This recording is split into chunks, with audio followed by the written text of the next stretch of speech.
Adventure 3. A Case of Identity.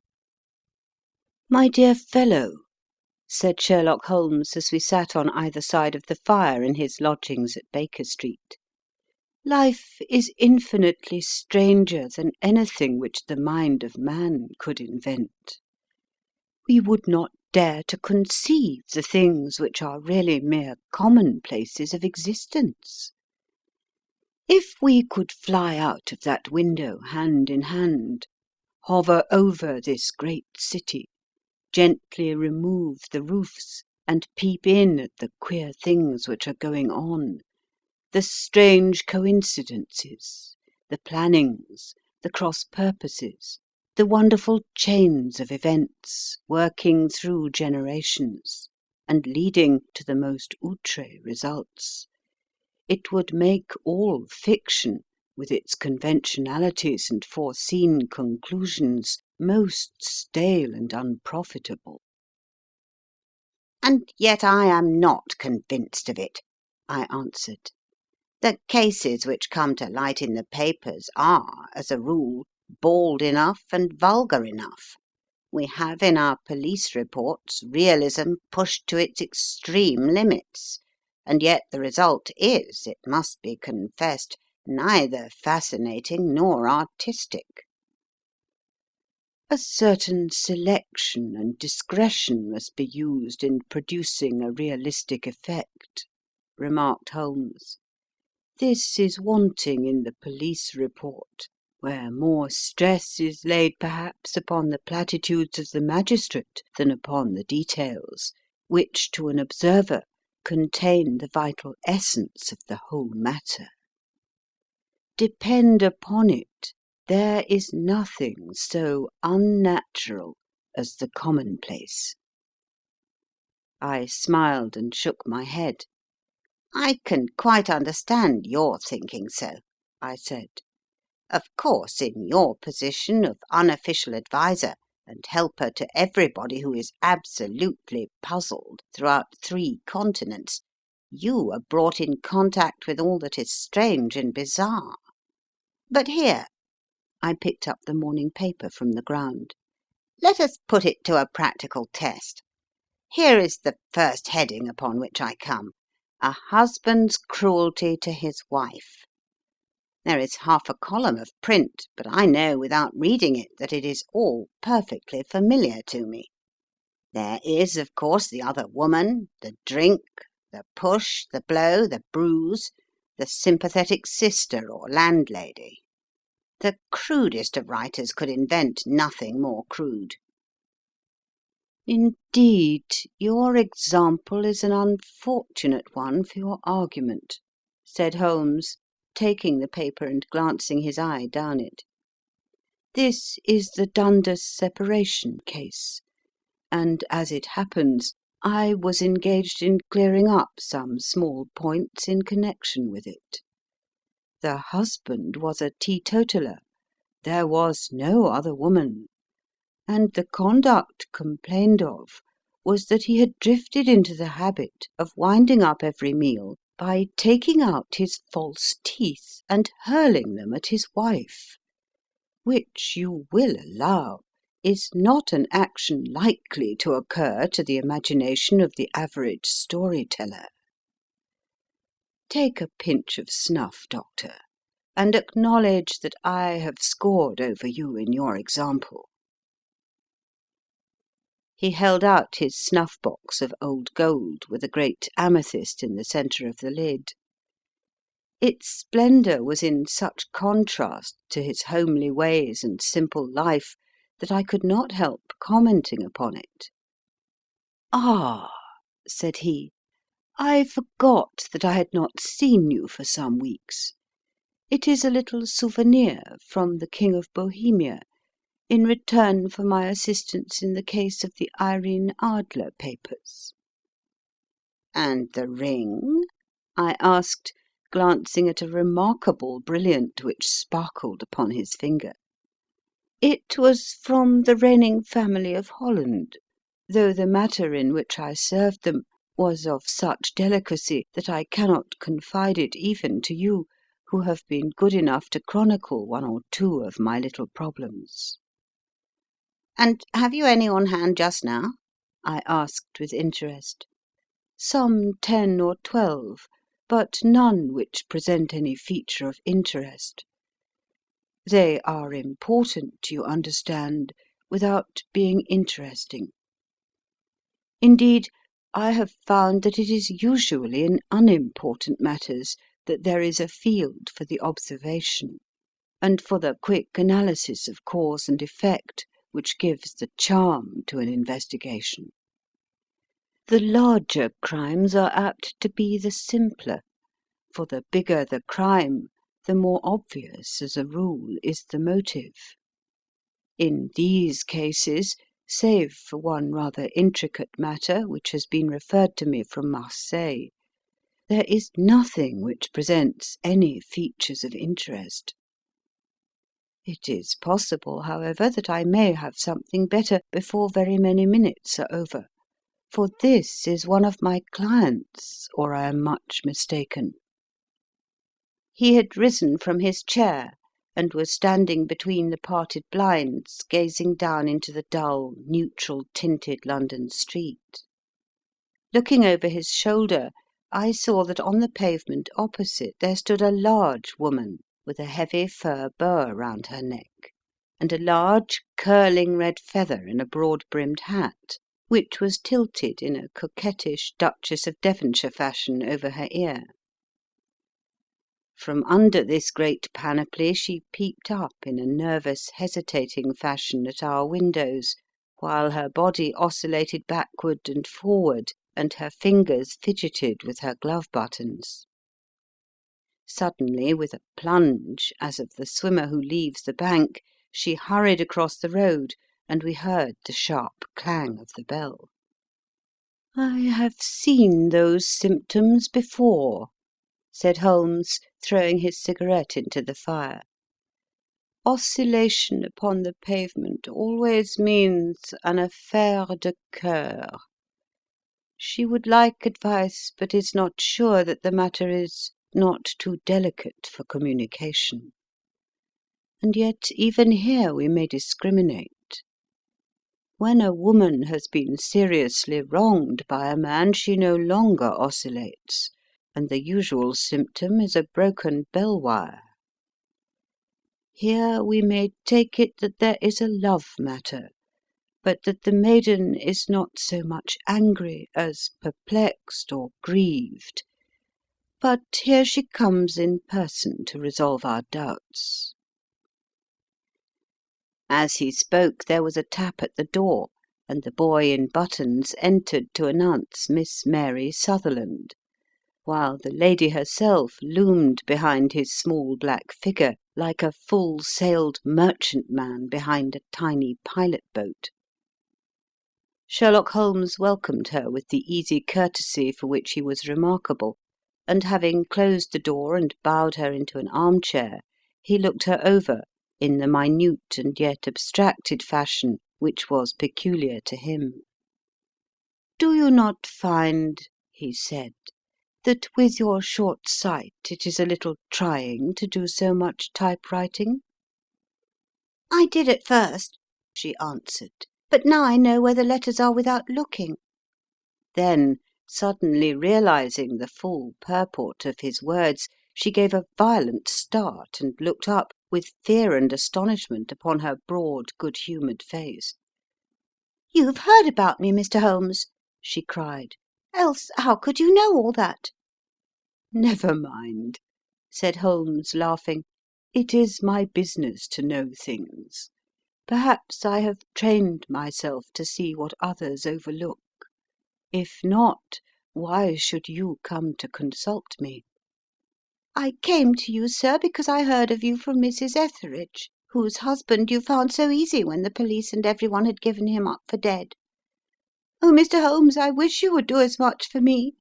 I am not rich, but still I have 100 a year in my own right, besides the little that I make by the machine, and I would give it all to know what has become of Mr. Hosmer Angel." "Why did you come away to consult me in such a hurry?" asked Sherlock Holmes, with his fingertips together and his eyes to the ceiling. Again a startled look came over the somewhat vacuous face of Miss Mary Sutherland. "Yes, I did bang out of the house," she said, "for it made me angry to see the easy way in which Mr. Windybank, that is, my father, took it all. He would not go to the police, and he would not go to you, and so at last, as he would do nothing, and kept on saying that there was no harm done, it made me mad, and I just on with my things and came right away to you." "Your father," said Holmes. "Your stepfather, surely, since the name is different?" "Yes, my stepfather. I call him father, though it sounds funny too, for he is only 5 years and 2 months older than myself." "And your mother is alive?" "Oh, yes, mother is alive and well. I wasn't best pleased, Mr. Holmes, when she married again so soon after father's death, and a man who was nearly 15 years younger than herself. Father was a plumber in the Tottenham Court Road, and he left a tidy business behind him, which mother carried on with Mr. Hardy, the foreman. But when Mr. Windybank came he made her sell the business, for he was very superior, being a traveller in wines.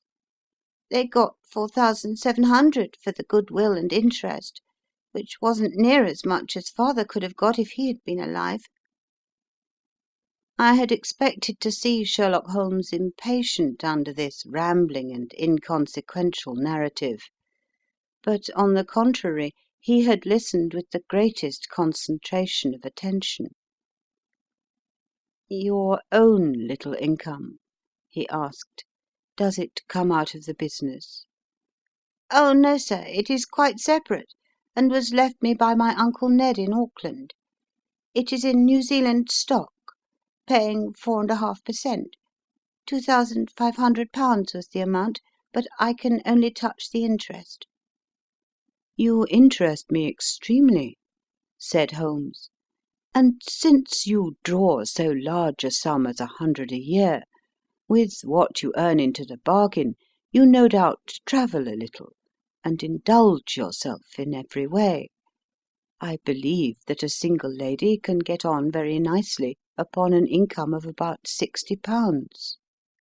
"I could do with much less than that, Mr. Holmes, but you understand that as long as I live at home I don't wish to be a burden to them, and so they have the use of the money just while I am staying with them. Of course, that is only just for the time. Mr. Windybank draws my interest every quarter and pays it over to mother, and I find that I can do pretty well with what I earn at typewriting. It brings me twopence a sheet, and I can often do from 15 to 20 sheets in a day." "You have made your position very clear to me," said Holmes. "This is my friend Dr. Watson, before whom you can speak as freely as before myself. Kindly tell us now all about your connection with Mr. Hosmer Angel."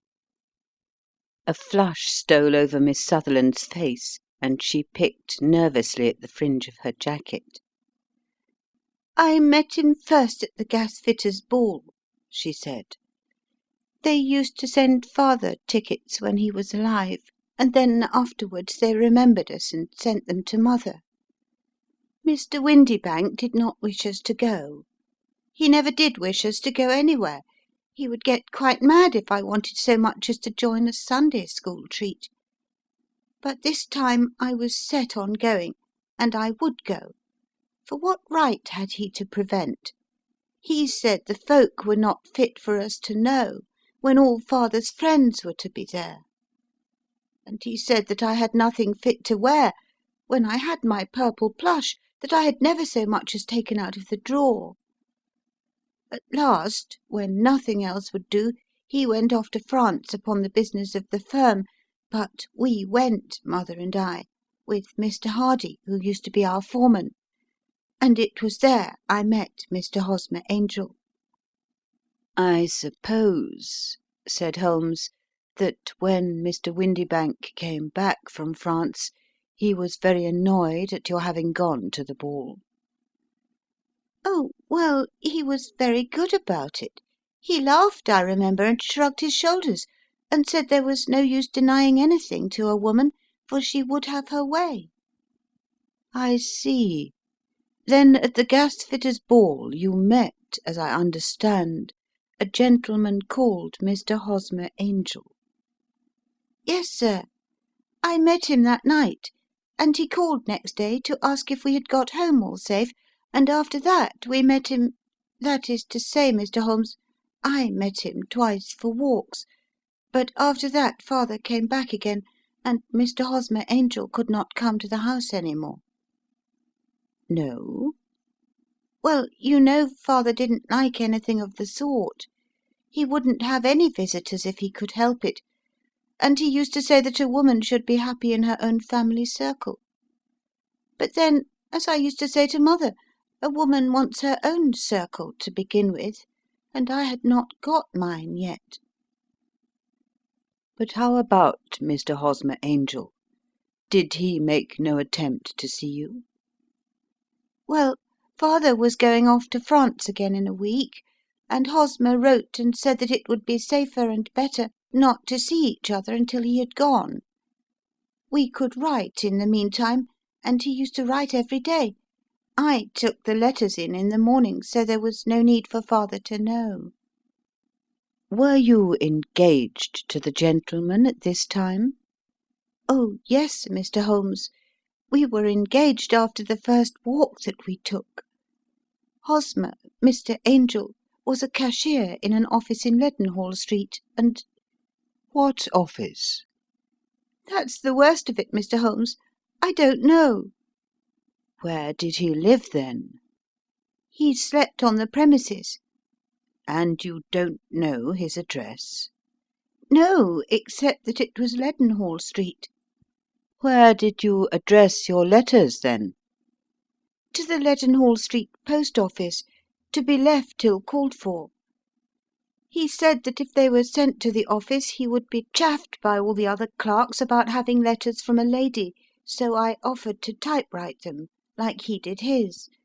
But he wouldn't have that, for he said that when I wrote them they seemed to come from me, but when they were typewritten he always felt that the machine had come between us. That will just show you how fond he was of me, Mr. Holmes, and the little things that he would think of." "It was most suggestive," said Holmes. "It has long been an axiom of mine that the little things are infinitely the most important. Can you remember any other little things about Mr. Hosmer Angel?" "He was a very shy man, Mr. Holmes. He would rather walk with me in the evening than in the daylight, for he said that he hated to be conspicuous. Very retiring and gentlemanly he was. Even his voice was gentle. He'd had the quinsy and swollen glands when he was young, he told me, and it had left him with a weak throat, and a hesitating, whispering fashion of speech.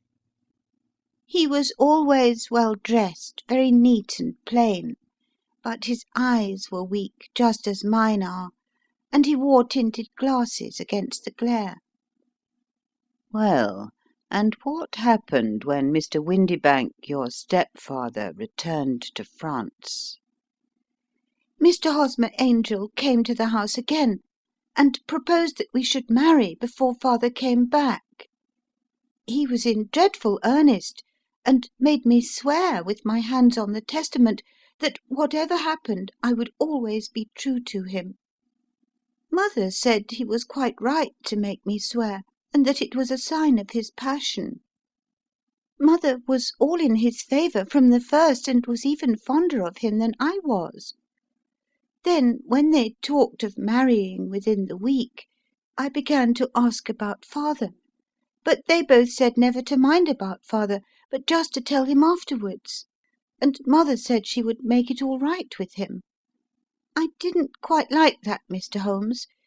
It seemed funny that I should ask his leave, as he was only a few years older than me, but I didn't want to do anything on the sly, so I wrote to father at Bordeaux, where the company has its French offices, but the letter came back to me on the very morning of the wedding."